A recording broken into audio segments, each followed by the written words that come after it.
Bonsoir et bienvenue dans l'émission Fort de Café, une émission où on donne la parole aux jeunes, des Bruxellois de 18 à 25 ans qui ont plutôt un discours impertinent. Ensemble, nous allons revoir l'actualité de la semaine écoulée. C'est quand même l'Europe, même si elle ne fait pas partie de l'Europe, c'est quand même, on va dire, le continent entre guillemets européen. Et c'est vrai qu'autant de morts, on n'a pas l'habitude de voir ça non plus. Je pense que ça joue d'office le fait que ce soit en Europe et qu'on n'ait plus trop conscience, je pense, dans les pays européens, on va dire, très occidentaux, qu'il y ait des gens qui sont encore capables aujourd'hui de mourir juste pour un souci de liberté, en quelque sorte. Pour retrouver cette liberté, quelque chose qui nous paraît normal dans la vie de tous les jours, de se promener en rue, de pouvoir parler haut et fort et dire ce qu'on veut. Ça nous rappelle en fait ce que c'est la démocratie. Le pouvoir est au peuple et pas aux politiques. On n'y croyait pas vraiment, enfin on pensait que c'était une révolte qui allait être passagère, un peu comme pour les révolutions arabes, que c'était simplement un mouvement de grogne et qu'il y aurait de toute façon des pressions diplomatiques, que la Russie était derrière et qu'au final il y aurait un peu de répression, quelques morts et tout allait rentrer dans le jeu, le pouvoir allait lâcher certaines concessions et que ça se terminerait assez rapidement. Et finalement on se rend compte que avec la persévérance des manifestants, mais ils ont réussi à faire céder un pouvoir qui était quand même autoritaire. Et que le président a pris la fuite. Si les médias y accordent autant d'importance, c'est aussi parce que les institutions européennes y accordent beaucoup d'importance et qu'il y a d'autres enjeux, je pense, que la démocratie, des enjeux plus stratégiques. Et c'est dommage parce que du coup, ça occulte un peu le combat pour la démocratie, etc. Oui, c'est vrai qu'il y a évidemment le peuple qui a fait pression, mais il y a aussi cette guerre toujours un peu entre la Russie et l'Europe qui veulent chacun avoir la main sur l'Ukraine. Donc c'est vrai, je pense aussi que ça a dû jouer dans le jeu. Oui. Au tout début des événements qui ont eu lieu, moi ce qui m'a choqué, c'est que en Europe, on a une jeunesse qui est plutôt hostile à l'Europe, qui fait des sittings, que ce soit en Espagne, en Belgique, etc., où on manifeste contre l'Europe parce que c'est l'austérité, parce que c'est les grandes banques, les grands lobbies financiers, etc. Et les gens sont vraiment contre cette Europe. Et les jeunes n'y croient plus. Moi, j'entends énormément autour de moi des gens très, très, très critiques vis-à-vis de l'Europe, alors qu'il y a une époque où c'était justement un projet plutôt progressiste. Et là, on voit que c'est justement des jeunes, parce qu'à l'origine, c'est quand même le refus du président de signer l'accord avec l'Europe, qui est l'étincelle. Et c'est justement des jeunes pour qui l'Europe représente une porte vers la liberté, vers le progrès, vers l'ouverture, vers le libéralisme. Et donc c'est un paradoxal et frappant de voir que certains jeunes sont prêts à mourir pour l'Europe, alors que nous, on est un peu comme le disait Benjamin, dans notre confort, la paix, tout ça, ça nous semble finalement des valeurs pour lesquelles on n'est plus capable de se lever, quoi. Il ne faut pas non plus se voiler la face. Tout le peuple n'est pas en faveur de l'Europe. L'Ukraine est quand même divisée, il y en a quand même qui sont plus pour un rapprochement avec la Russie.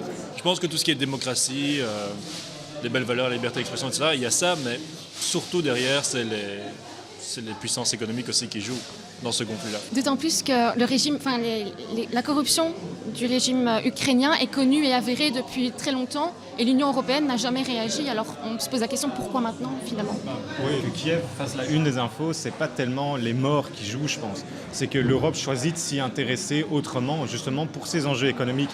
Et c'est ça, je pense, le vrai souci, c'est de se dire que, moi personnellement, quand je vois ça, ce qui me touche, c'est de me dire que si j'étais né dans ce pays-là et que je faisais partie on va dire, ces combattants pour leur liberté, j'aurais pu mourir sous les balles, comme j'aurais pu encore être en vie aujourd'hui et continuer à me battre, mais de me dire que quelque part je le fais et que les pays extérieurs, ceux qui soi-disant tapent sur les doigts du président, ne le font pas pour que moi je sois libre, pour que moi je puisse vivre, mais le font simplement pour pas qu'on leur enlève le gaz, pour pas qu'on leur enlève leur économie, ou justement pour que l'économie redevienne plus forte en Europe et que Poutine et la Russie n'aient pas une main mise sur une manne financière et une manne de gaz énorme, quoi. L'idéal de la démocratie est censé être un objectif de l'Union européenne. Et là, j'ai l'impression qu'elle s'en sert vraiment comme prétexte. Et il y a aussi une autre peur aussi, je pense, c'est que comme l'Ukraine est au port de l'Union européenne, les institutions ont peur finalement qu'il y ait un effet de ricochet sur d'autres pays qui viennent d'intégrer à l'Union européenne et ils ont peur qu'il y ait des troubles en Europe. Donc ils ont quand même intérêt à résoudre le conflit avant que ça se propage. Ouais. Moi, je trouve que vous êtes un peu dur avec l'Union européenne et peut-être un peu trop cynique. C'est pas sûr que les peuples européens soient particulièrement envie qu'il y ait un nouveau pays de 40 millions d'habitants qui rentre dans l'Europe avec, on sait, des normes sociales qui sont pas les mêmes. Je veux dire, après, on voit qu'il y a eu le rejet, notamment les Suisses, il y a pas longtemps, qui ont voté, même s'ils sont pas dans l'Union, contre l'immigration. On voit bien que les citoyens européens et pas l'Europe en tant qu'institution fantasmée, les peuples européens ne sont pas spécialement ouverts à des nouvelles perspectives. Et en même temps, malgré tout ça, pour les Ukrainiens, tous ces intérêts géopolitiques ont volé en éclats parce que des gens ont cru à un moment en des idéaux de démocratie et que l'Europe peut encore leur sembler être... C'est ça pour eux, l'Europe, c'est la démocratie. Et ça, je trouve qu'il ne faut pas oublier cette force-là qu'a l'Europe aussi, qui est quand même une vertu, quoi. Le réveil après, pour ces jeunes et se dire qu'il y a peut-être un frère, une sœur qui est morte et que quand ils vont s'apercevoir que l'Europe en quelque sorte va peut-être leur tourner le dos un jour quand ils serviront juste plus à rien, ça va juste être une chute encore plus énorme pour eux de se dire simplement qu'ils ont dû combattre une dictature politique et après sans doute une espèce de mini-dictature financière. L'Europe n'a pas non plus les moyens d'être le gendarme du monde. Et en plus de ça, quand l'Europe donne des leçons de démocratie et des leçons de morale au monde entier, on risque de la traiter d'impérialiste et d'ingérence et de lui dire mais de quoi vous vous mêlez. Donc elle est en permanence face à une forme de dilemme entre le fait de dire je n'ai pas non plus à imposer mes normes à d'autres pays, ça me semble aussi être le respect de la souveraineté. Moi je supporterais assez mal que des Américains viennent nous donner des leçons de démocratie aussi, et c'est réciproque. Donc je pense qu'on ne peut pas lui reprocher. Je pense pas que, comme tu dis, les belles promesses justement de démocratie, d'entente, etc., soient traduites par l'Europe vraiment en actes. Elle traduit plus ça en accords économiques, mais pas en accords sociaux. Mais moi, je me pose la question, pourquoi promouvoir la démocratie après l'accord d'association ? Pourquoi est-ce que c'est pas intéressé à l'état de la démocratie en Ukraine avant de proposer cet accord, en fait ? Donc voilà, parce que toutes les exactions, cette corruption, elle était connue depuis très longtemps, et c'est le cas aussi dans les pays arabes qui ont connu la révolution. Tout d'un coup, on a l'impression que l'Europe prend conscience de tous ces problèmes-là après avoir proposé cet accord. Moi, je trouve pas ça logique.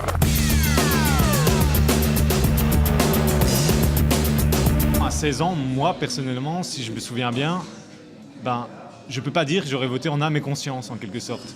J'aurais pu voter, faire sans doute un bon choix et faire le mien, mais j'aurais un peu l'impression que c'était un peu abstrait comme ça. Je dis pas que tout change du tout au tout 2 ans plus tard quand on atteint 18 ans, mais à partir de 16 ans, on peut petit à petit se dire on commence à se faire, à devenir un peu plus adulte. On sent que les pressions viennent progressivement. Et baisser à 16 ans, j'ai un peu l'impression que c'est juste aller chercher un peu plus d'électorat qu'autre chose. Est-ce que 16 ans, c'est le bon âge pour justement, comme tu dis, commencer à peut-être s'intéresser à la politique, à s'intéresser à des associations, à faire partie de ça, et à se construire une conscience politique, mais pas encore de décider, évidemment, de voter. Il y a encore, on peut avoir 2 ans encore jusqu'à ses 18 ans pour pouvoir se faire une idée sur la chose, mais à 16 ans, c'est vrai que ça paraît, quand même pour l'ensemble, en tout cas de la population de 16-17 ans, ça paraît quand même pas très encore mature. Je pense pas qu'on ait la maturité, comme tu l'as dit. On est en plein développement cognitif et intellectuel, on est encore à l'école.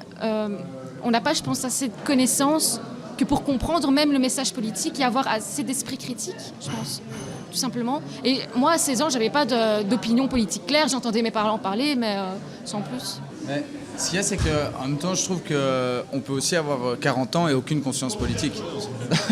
Donc, je veux dire, là, j'ai pas spécialement une question. Il y a des gens à 16 ans, ils sont déjà bien mieux informés que des électeurs, et inversement. Il y a un désintérêt des jeunes, ça les études le montrent, par rapport à la politique, que ce soit à 16 ans ou même jusqu'à 25. On se rend compte que c'est les couches de la population qui votent le moins et qui votent en plus pour les partis les plus extrêmes. Donc je ne suis même pas sûr que ça soit vraiment un réservoir pour les partis. Je ne suis même pas sûr que les partis aient vraiment gagné à faire passer ça. Mais j'ai l'impression que si on se dit 16 ans, ça veut dire que le mec avant il avait 15 ans, 14. Moi si je vois ma petite sœur maintenant, je me dis ça va aller voter, mais ça me fait peur parce que je me dis, c'est pas juste qu'il y a un désintérêt, c'est juste qu'il n'y a même pas d'intérêt en soi. C'est que ça pense savoir, on pense savoir. Je pense qu'à 16 ans, on a plein d'idéaux, on veut révolutionner le monde, sans doute un peu beaucoup trop, on prend le contre-pied trop de ses parents, ou alors on suit trop ses parents, on suit trop les autres. Et ça serait plus on veut tellement changer les choses on réfléchit pas 2 secondes. Que les électeurs soient jeunes ou moins jeunes, ce qui ferait peut-être vraiment changer la démocratie telle qu'elle est, c'est que les élus soient aussi plus jeunes et qu'on s'intéresse plus aux problématiques des jeunes. Et ça, malheureusement, je trouve que c'est vraiment quelque chose qui fait défaut. Moi, j'étais choqué dans ma commune quand j'ai regardé les élections. Il n'y avait pas un élu qui avait moins de 50 ans et qui n'était pas un père de famille bien installé dans la vie, etc. Et là, je trouve ça dommage aussi qu'on n'ait pas plus de représentants vraiment jeunes à qui on donne des chances et qu'on ne met pas 15e de liste pour attirer les voix parce qu'il est sympa et qu'il fait du skateboard, quoi. Je veux dire, Déjà maintenant, avec le droit de vote qui commence à 18 ans, déjà dans les écoles, ce genre de cours ne suit pas. Donc il faudrait déjà l'instaurer, déjà, même pour les gens à partir de 18 ans.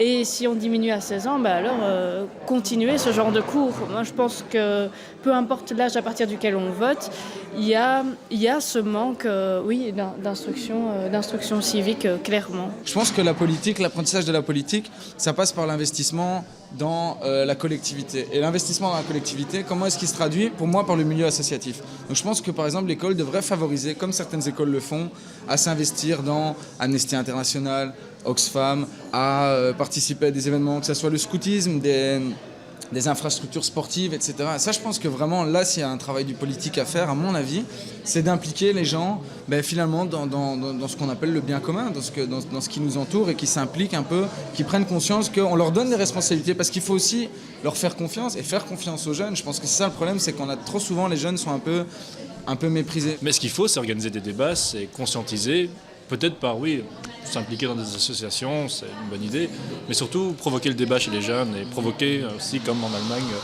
l'instruction quand même minimale du droit, de l'économie, de la politique. Et c'est juste à partir de ça, c'est indissociable. Si on veut donner le droit de vote à 16 ans, c'est indissociable d'un meilleur enseignement.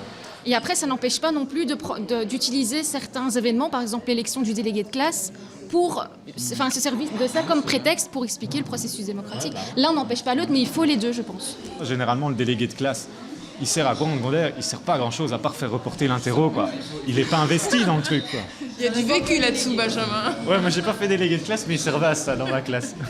Ça peut être l'occasion de dériver vers un vrai débat sur la place des jeunes en politique. Et je pense que ce qui est intéressant, si on prend vraiment presque une vision un peu métaphorique de ça, c'est que donner le droit de vote aux jeunes de 16 ans, c'est leur donner la parole. Merci à tous. Fort de café, c'est fini pour aujourd'hui. La semaine prochaine, vous avez rendez-vous avec Stéphanie Trieste et d'autres jeunes pour débattre de l'actualité.